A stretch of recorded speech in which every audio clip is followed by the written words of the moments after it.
n'y a pas beaucoup d'armes ou véhicules militaires que l'on associe directement avec la fin d'un conflit. Le Boeing B-29 et le projet Manhattan sont probablement des exceptions. En 1938, Oscar Westover, chef d'état-major de l'Army Air Corps, initie le développement d'un bombardier super lourd, mais malheureusement il meurt plus tard la même année et le projet est repris par Henry Arnold. À ce moment-là, l'armée américaine utilise comme bombardier standard le B-18 Bolo. Considéré sous-armé et sous-motorisé, il est basé sur l'avion de transport DC-2 de Douglas et n'est pas considéré comme étant un bon bombardier. L'armée de l'air américaine va donc chercher un remplacement assez rapidement. Ce remplacement, c'est le B-17 Flying Fortress qui entrera en service à partir de 1941. Mais dès mars 1938, Boeing recherchait déjà un remplaçant à ce B-17. Boeing n'est pas la seule compagnie aéronautique américaine, puisque finalement Lockheed, Douglas et Consolidated vont aussi participer et proposer une entrée. Le XB-30 de Lockheed, basé sur le Constellation Airliner, et le XB-31 de Douglas, basé sur le C-54 Skymaster, ne sont finalement pas retenus pour ce projet, et seulement Consolidated et Boeing restent dans la course. Le projet de Boeing est bien plus ambitieux et bien plus technologiquement poussé que celui de Consolidated. Il n'est cependant pas abandonné pour autant, il servira plus ou moins de backup au cas où le B-29 se révélerait être un échec.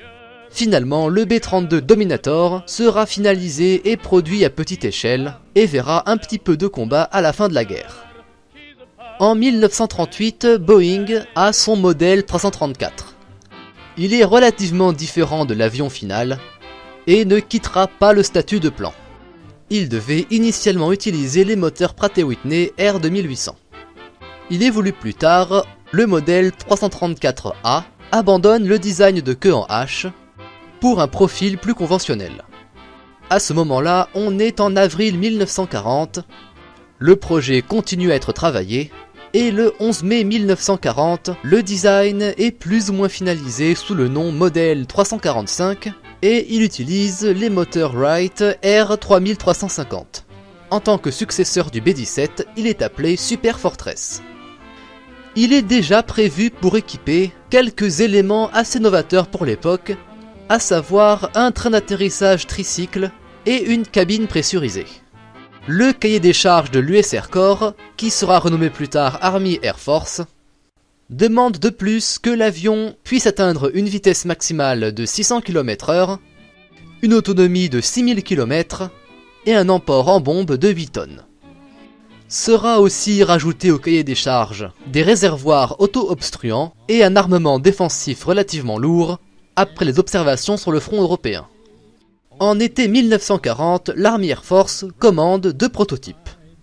L'année suivante, en mai 1941, l'Air Force commande 14 YB-29, version de pré-série, puis commande environ 250 unités de série, double la commande après l'attaque de Pearl Harbor, et en septembre 1942, alors qu'aucun prototype n'a encore volé, Boeing a reçu de la part de l'Army Air Force une commande de 1660 avions.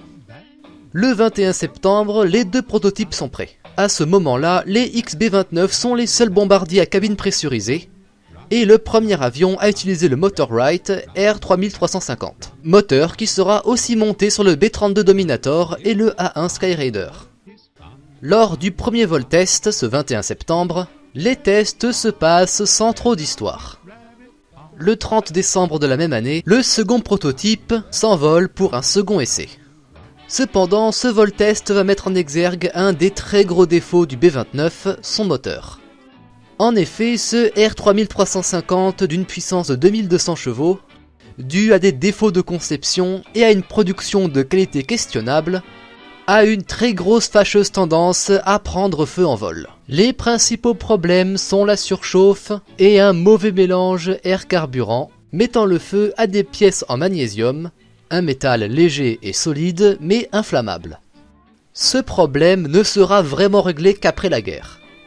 Ce même prototype, le 18 février 1943, s'envole pour un troisième vol test, et l'avion se crache dû à des problèmes moteurs, tuant la totalité de l'équipage, ainsi qu'une vingtaine d'ouvriers de l'usine où il s'est crashé. Ce prototype incluait un système expérimental de tourelles télécommandées. Une enquête sera par la suite ouverte, qui au final incriminera à la fois l'US Air Force et Wright Aeronautical pour à la fois une mauvaise qualité des moteurs et un développement précipité. La production en série de ces avions commence en 1943, avec une mise à jour des moteurs pour les rendre un peu plus fiables, et seront mis en service à partir de printemps 1944, et sur une centaine d'exemplaires livrés, seulement une dizaine sont en état de vol. Dans leur version finale, leur armement défensif comprend 8 mitrailleuses ANM3 télécommandées. Le tireur de queue a quant à lui 2 mitrailleuses ANM3 et un canon de 20 mm HS-404, peut emporter jusqu'à 8 tonnes de bombes, une autonomie de 8000 km et théoriquement un plafond opérationnel allant jusqu'à 9000 mètres. Il est à préciser ici que beaucoup d'éléments ici peuvent varier, à savoir le nombre de mitrailleuses de l'armement défensif, la présence ou non du canon de 20 mm et le nombre de membres d'équipage pouvant aller jusqu'à 13.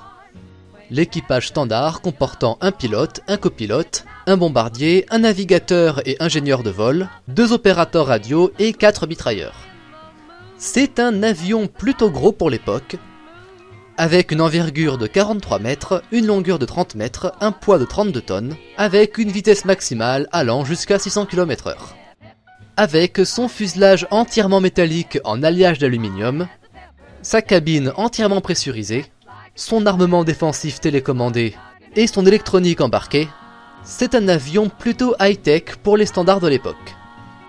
Ils seront déployés uniquement sur le théâtre Pacifique pour 2 principales raisons. Les bombardiers B-17 et B-24 étaient considérés largement suffisants pour le théâtre européen, et le bombardement de l'archipel japonais demandait un avion avec une très longue autonomie. Il est cependant difficile de le considérer comme étant un très bon bombardier.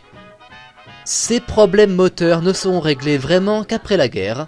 Il était développé initialement comme bombardier stratégique, c'est-à-dire des missions de bombardement de jour à haute altitude, principalement pour échapper aux défenses japonaises, mais principalement à cause des problèmes moteurs. Le rôle où il sera le plus efficace est pendant des bombardements incendiaires de nuit à moyenne altitude. Autre problème, cet avion était un vrai cauchemar logistique et consommait des très grosses quantités d'essence et de pièces détachées. De plus, combiné à sa difficulté de trouver des bases d'attache fiables et à des bombardements d'une précision questionnable, il est difficile de le considérer comme étant un bon rapport qualité-prix. Entre 1943 et 1946, 3 XB-29, 14 YB-29 et un peu moins de 4000 unités seront produites. Il sera décliné en plusieurs versions, notamment de reconnaissance, et après la guerre, en tant que ravitailleur en vol. Mais la variante la plus célèbre est connue sous le nom de Silverplate et Saddle Tree. En effet, ces variantes sont adaptées pour réduire le poids de l'avion à un minimum, en enlevant une grande partie de l'armement défensif, et l'adaptation au transport d'une bombe spéciale. Après 1945, ils seront aussi utilisés pendant la guerre de Corée, progressivement remplacés par une version mise à jour, le B-50, puis éventuellement en 1965 par le B-47 Stratojet. Le B-50 est une version mise à jour du B-29, la grosse différence est le remplacement des moteurs R3350 peu fiables par les Pratt & Whitney 4360, bien plus puissants et bien plus fiables. Le B-50 est de plus le premier avion à effectuer un tour complet du monde. Autre avion directement issu du B-29, il s'agit du Tupolev 4 soviétique. En effet, à 3 ou 4 reprises, des bombardiers B-29 se seraient posés en urgence sur le sol soviétique. À ce moment-là, l'URSS n'avait pas vraiment de bombardier stratégique équivalent au B-29. Et lorsque l'on rajoute à cela le refus des États-Unis à leur donner un exemplaire et le refus soviétique de leur rendre les épaves, 3 de ces B-29 vont être réparés par le bureau d'études Tupolev, le 4e sera rendu à ses propriétaires, et c'est sous l'ordre direct de Staline que Tupolev va copier l'avion de Boeing. Finalement, les Tupolev 4, ou Tu-4, diffèrent principalement du B-29 de par leur moteur ASH-73 et leur armement défensif constitué de canons NS-23. Ces Tu-4 sous service russe seront progressivement remplacés par le Tu-95 à partir de 1956. En conclusion, avec son prix de développement de 3 milliards de dollars, il s'agit du projet d'armement le plus cher de la Seconde Guerre mondiale. Le projet B-29 est plus cher que le projet Manhattan. Les États-Unis avaient grand besoin d'un bombardier à long rayon d'action, et sachant que son concurrent, le B-32 Dominator, ne sera finalement pas retenu et construit à seulement 118 exemplaires, et bien qu'il verra un petit peu de service à la toute fin de la guerre, le Boeing B-29 est le seul bombardier à réalistiquement pouvoir atteindre l'archipel japonais et surtout en revenir. Seulement, dû à son développement précipité, il en résultera un avion relativement peu fiable et avec son prix de 640 000 $ l'unité, extrêmement cher autant en essence qu'en logistique. Et malgré son prix exceptionnellement élevé, il n'offrira pas de performance exceptionnelle au combat. Et malgré les avancées technologiques qu'il apporte, il est difficile de le considérer comme étant un grand succès.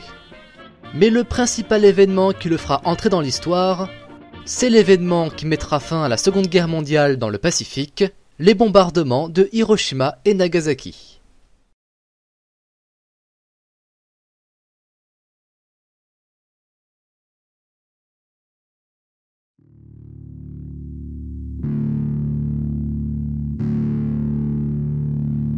C'est ce qui conclut l'épisode d'aujourd'hui sur le Boeing B-29. Je vous invite à rejoindre mon serveur Discord dans la description, et on se retrouve pour un prochain épisode.